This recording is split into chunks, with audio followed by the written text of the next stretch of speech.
स्वागत है दोस्तों इस नए वीडियो में। इस वीडियो में हम N8N को सेल्फ होस्ट करेंगे, वो भी सिंपल तरीके से। होस्टिंग बिल्कुल फ्री में होगा और रेंडर का होगा।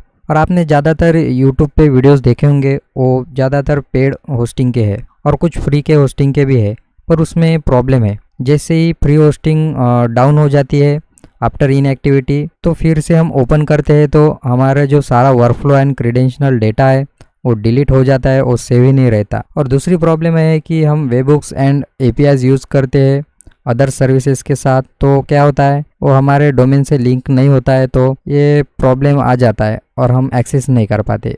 इस वीडियो के बाद हमारे जो फ्री रेंडर होस्टिंग है उसमें ये दोनों प्रॉब्लम नहीं आएंगे, ये हमारी गारंटी है। तो स्टेप बाय स्टेप इस वीडियो में मैं बताने वाला हूँ कि इसका सेटअप एंड इंस्टॉलेशन कैसे करते हैं, तो वीडियो को बिना स्किप करते हुए पूरा देखना है। तो दोस्तों हम सबसे पहले जाएंगे N8N के डॉकर पेज पे, N8N DOCKR। तो हमने N8N डॉकर करके सर्च कर दिया है गूगल पे, और हमें जो डॉकर हब वाला जो पेज है इसके ऊपर जाना है।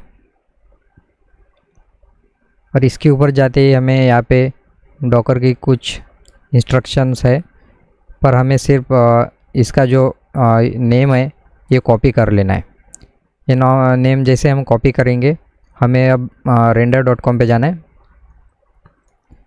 तो हम render.com पे जाएंगे। अगर आपका अकाउंट होगा तो आप साइन इन कीजिए, नहीं तो फिर गेट स्टार्टेड पे क्लिक कीजिए।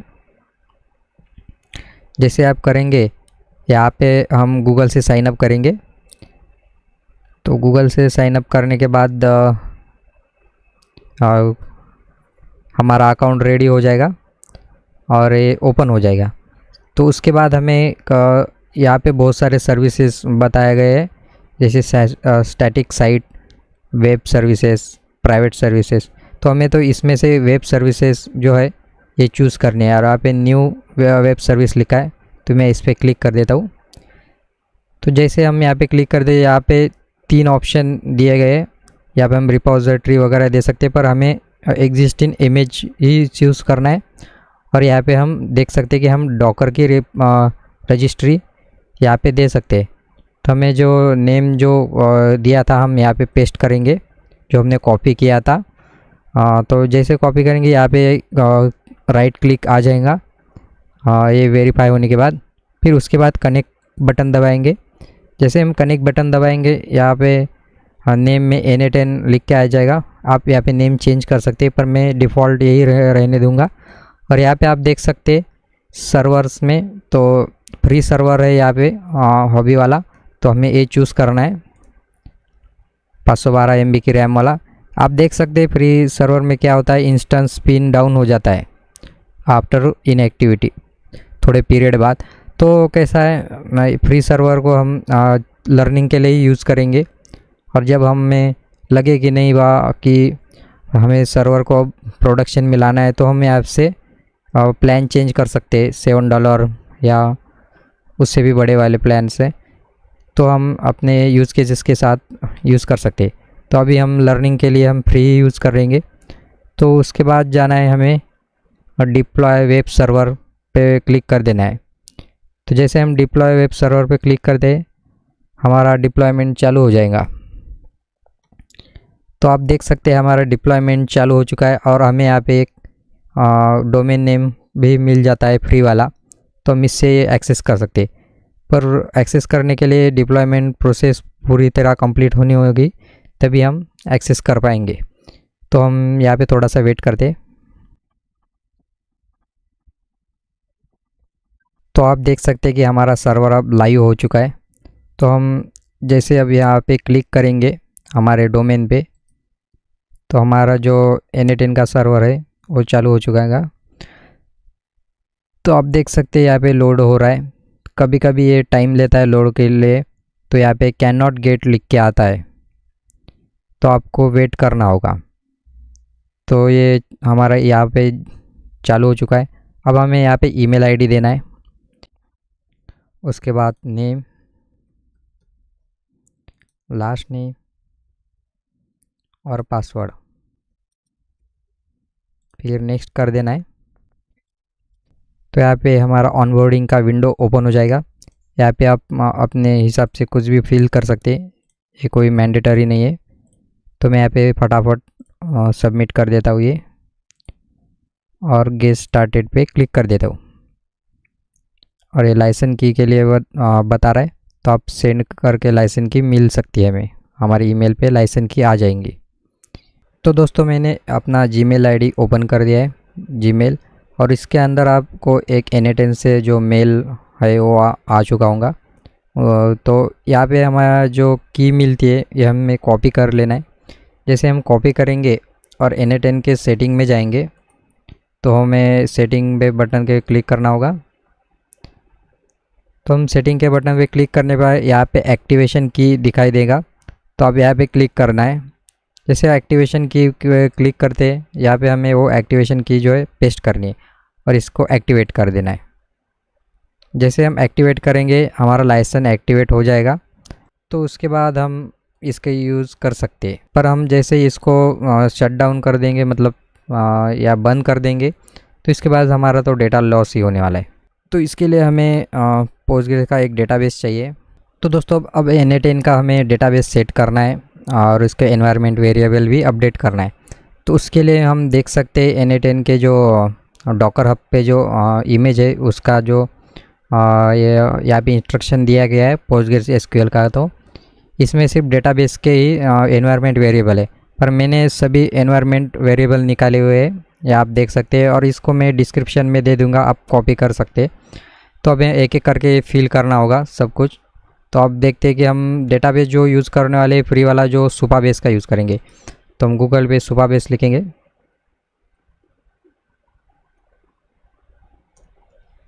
तो हम supabase.com पे आ जाएंगे, यहाँ पे क्लिक कर देंगे। सुपाबेस पे आने के बाद हमें यहाँ पे साइन इन करना होगा।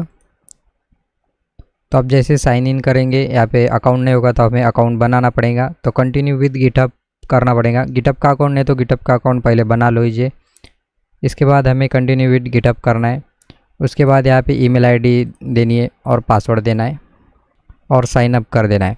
और यहाँ पे सुपाबेस हमें एक्सेस ऑथोराइज़ करना होगा, तो सुपाबेस को ऑथोराइज़ कर देते हैं हम। तो आप देख सकते हैं यहाँ पे हमारा यहाँ पे बोल रहा है कि हमें एक न्यू ऑर्गेनाइजेशन क्रिएट करना है। तो अब मैं तो यहाँ पे डिफ़ॉल्टली रहने दूँगा और यहाँ पे टाइप पर्सनल ही रहने दूँगा। और यहाँ पे देख सकते हैं आप फ्री प्लान चूज़ किया है, तो मैं इसी को रहने दूँगा और क्रिएट ऑर्गेनाइजेशन पे क्लिक करूँगा। अब आप देख सकते हो यहाँ पे रीजन चूज़ करने के लिए बता रहा है, तो आपके नियरेस्ट रीजन है वो आप सिलेक्ट कर सकते हैं। तो मैं यहाँ पे साउथ एशिया मुंबई सिलेक्ट करूँगा, ये मेरा नियरेस्ट है। तो इसके बाद हमें क्रिएट न्यू प्रोजेक्ट करना है, पर उससे पहले हमें डेटाबेस का पासवर्ड देना होगा। तो दोस्तों यहाँ पे मैंने पासवर्ड फिल कर दिया है और इसको मैं अभी यहाँ से कॉपी कर दूँगा। और मैंने जो पासवर्ड यहाँ पे जो डेटाबेस का कॉपी किया है, अब हमें यहाँ पे जो पेस्ट कर रहूँगा हमारे डेटाबेस पोस्टग्रेस के जो पासवर्ड है यहाँ पे। तो मैंने यहाँ पे पासवर्ड पेस्ट कर दिया है। उसके बाद हमें यहाँ पे क्रिएट न्यू प्रोजेक्ट कर लेना है। तो दोस्तों यहाँ पे हमारा प्रोजेक्ट रेडी हो चुका है। उसके बाद हमें कनेक्ट बटन पे क्लिक करना है, यहाँ पे जो ऊपर दिखाई दे रहा है। जैसे हम कनेक्ट बटन पे क्लिक करेंगे हमें थोड़ा नीचे आना है, और आप यहाँ पे देख सकते हैं और यहाँ पे पैरामीटर्स लिखा है, व्यू पैरामीटर्स। जैसे आप पैरामीटर्स से यहाँ पे देखेंगे, यहाँ पे होस्ट, पोर्ट और डेटाबेस यूज़र यहाँ पे हमें मिल जाएंगे क्रेडेंशियल्स इसके। तो अब हमें जो होस्ट है वो कॉपी कर देना है, और मैंने जो दिया है आपको यहाँ पे होस्ट पे जाके होस्ट कॉपी कर देना है। उसके बाद पोर्ट नंबर भी कॉपी कर देना है और पोर्ट पे पेस्ट कर देना है। उसके बाद यूज़र बचा है, तो यूज़र को भी हम कॉपी कर देते और यूज़र भी यहाँ पे पेस्ट कर देंगे। और ये डेटाबेस का जो नेम है वो भी पोस्टग्रेस है और यह भी पोस्टग्रेस है, तो आप यहाँ पे पेस्ट कर देना। और इसको डेटा टाइप भी जो है डेटाबेस टाइप जो है पोस्टग्रेस DB यही रह देना है। उसके बाद है इनक्रिप्शन की। तो अभी इंक्रिप्शन की मैं बताऊंगा ये कहाँ से जनरेट करना है। तो दोस्तों अब हमें एक वेबसाइट पे जाना होगा जो कि है onlinetoolr.com, और जैसे सर्च करेंगे हमें ये वेबसाइट ओपन कर देना है। उसके बाद जाना है यहाँ पे मिसलेनियस पे टूल कैटेगरीज़ में। इसके बाद आप देख सकते हैं रैंडम की जनरेटर, उसको ओपन कर देना है।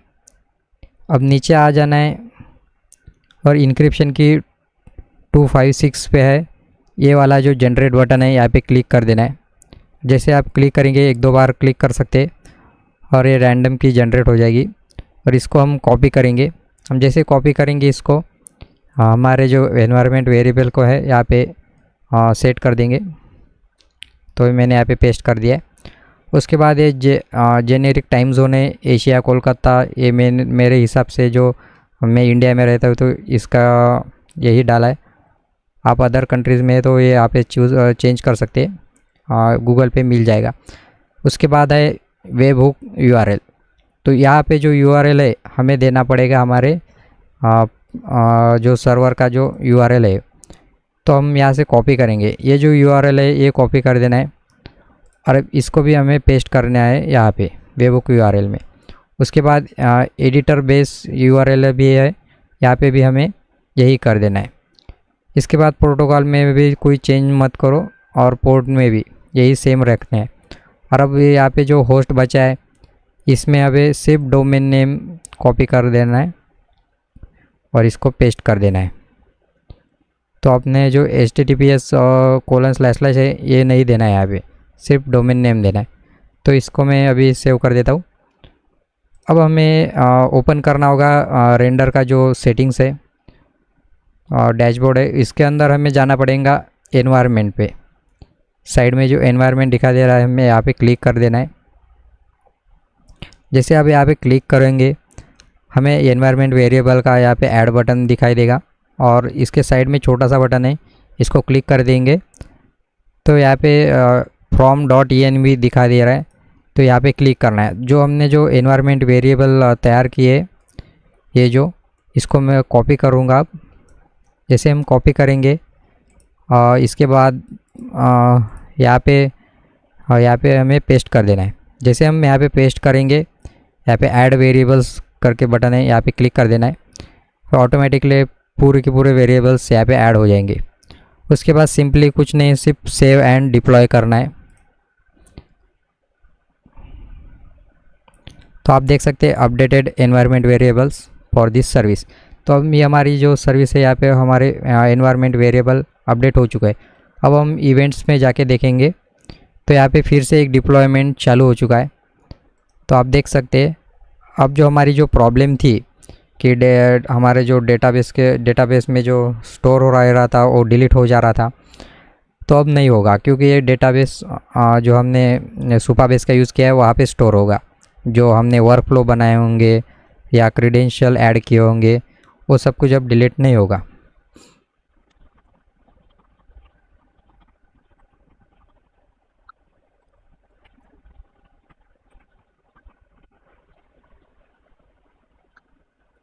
तो दोस्तों मैंने जब एनवायरनमेंट वेरिएबल सेट किए थे तो मेरा डिप्लॉयमेंट फेल हो चुका था। तो हमने रिट्राई डिप्लॉयमेंट करना है। तो कैसे करना है, तो हमें जो मैनुअल डिप्लॉयमेंट पे क्लिक करना है और यहाँ पे डिप्लॉय लेटेस्ट रेफरेंस के पे क्लिक कर देना है और ये फिर से डिप्लॉयमेंट शुरू हो जाएगा। आपका नहीं होता है डिप्लॉयमेंट में, एरर आ जाता है या डिप्लॉयमेंट नहीं होता है तो ही करना, नहीं तो ये ऑटोमेटिकली हो जाता है। तो मेरा इस बार नहीं हुआ ऑटोमेटिकली, तो मैंने यहाँ से कर लिया, तो आप भी कर लेना। तो आप यहाँ से देख सकते हैं, जैसे मैं यहाँ पे क्लिक करता हूँ अब हमारा ये जो है NA10 का सर्वर चालू हो चुका है। तो डिप्लॉयमेंट कंप्लीट हो चुका है। तो एक बार हमें फिर से लॉग इन यहाँ पे साइन अप करना होगा क्योंकि वो पुराना डेटा था वो डिलीट हो चुका है। अब जो हमारा जो डेटा है ये जो हम यहाँ पे फिल करेंगे, अब ये वाला सुपाबेस के डेटाबेस में जाके सेव होगा। तो कभी भी हमारे ये डाउन भी हो जाता है सर्वर, तो भी फिर से हम जब इसको ओपन करते हैं तो और इसको चालू होने के लिए थोड़ा टाइम लगेगा। तो चालू होते ही हमारा डेटा जैसे कि तैसे वापस आ जाएगा। तो इसको टेंशन नहीं लेना है। उसके बाद मैं एक बार लॉगिन कर देता हूँ। तो हमने फाइनली कंप्लीट कर लिया है N8N का फ्री होस्टिंग, और अब डेटा लॉस भी नहीं होगा और वेब बुक्स का जो प्रॉब्लम है वो भी नहीं आएगा। अब आप इसको N8N को लर्निंग के लिए यूज़ कर सकते हैं, पर प्रोडक्शन के लिए नहीं, क्योंकि हम प्रोडक्शन में कुछ भी वर्कफ्लो रन करेंगे और थोड़ी देर के बाद वो शट डाउन हो जाएगा। तो इससे अच्छा है कि पेड वाला ही ले, पर हम लर्निंग के लिए फुल्ली यूज़ कर सकते हैं, कोई प्रॉब्लम नहीं आएगी। तो दोस्तों मैंने एक सिंपल सा एक वेदर असिस्टेंट बनाया AI वाला। तो हम जैसे अब यहाँ पे कुछ भी हम वेदर के बारे में पूछते हैं तो ये हमें इंफॉर्मेशन देता है। तो मैं अभी इसको हाई बोल के देखता हूँ कि ये वर्किंग है कि नहीं। तो आप देख सकते हैं ये वर्किंग है, और हम यहाँ पे बता सकते हैं कि करंट